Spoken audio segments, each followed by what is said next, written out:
It is time for our segment called Ask the Pastor. And today's question, Pastor Matheson, is who are the sons of God and the daughters of men mentioned in the Bible?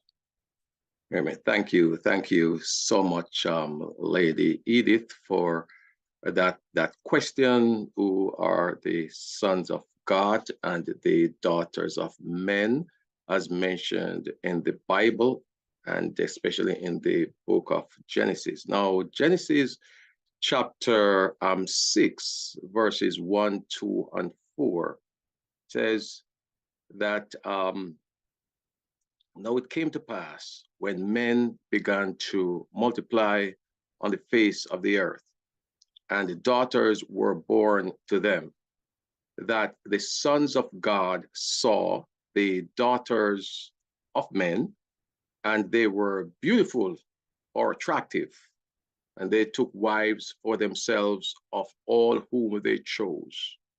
There were giants or Nephilim on the earth in those days, and also afterward, when the sons of God came into the daughters of men, and they bore children to them. Those were the mighty men who were of old, men of renown. Now, this question has come up many times. And so let's just get into the explanation. One explanation, and this is from the rabbinic sources, notably the Targum, it states that the sons of God were human beings of exalted status, that they have been considered as pagan royalty or members of nobility who married women from the general population. Now a second explanation is that this one has been long held even amongst Christian organizations, and it is that angels were having affairs with women, and hybrid offspring came into being, and the purpose of the flood was for God to get rid of those Nephilim or evil giants. But let me explain who are referred to as the sons of God and the daughters of men.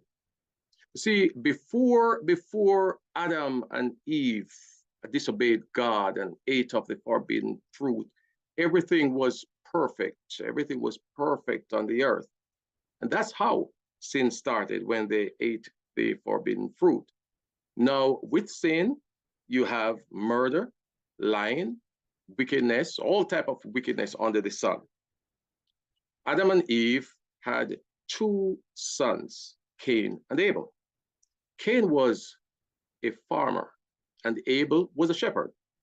Abel, the younger son, was true to God. He was obedient to him, and he offered the sacrifice that God requested. In doing so, Abel was blessed. Now, Cain wanted to do his own thing, so he decided to offer what he wanted, not what God requested. So he brought fruits as sacrifice to God. Now, God requested animal sacrifice, but he disobeyed. Animal sacrifice was pointing to Jesus, who would become the sacrificial lamb for man's salvation.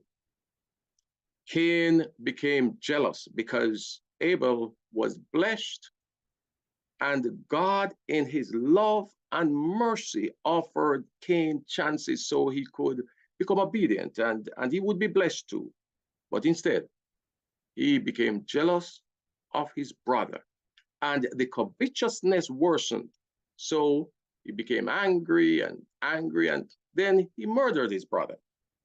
It was so brutal that God told Cain that the voice of the blood of his brother Abel was crying out to him from the ground, that opened up its mouth and swallowed Abel's blood.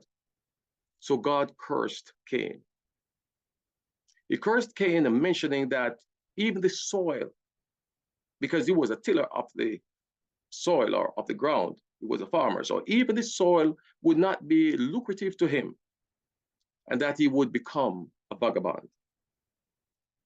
Soon after, Eve gave birth to another son and called his name Seth. Seth was much like Abel. He was humble, obedient, and he loved God. Both Cain and Seth had children. So Seth's children began to multiply, and so did Cain's. With Seth's offspring, people began to call on the name of the Lord again. They started to worship God. Seth was more like Abel. And so these people were referred to as the sons of God, the sons of God. Seth's male offspring were attracted to Cain's female offspring. And these were not following after God at all. But they were attractive, and so they came together, Seth's offspring and Cain's offspring, and they married each other. These were referred to as the daughters of men.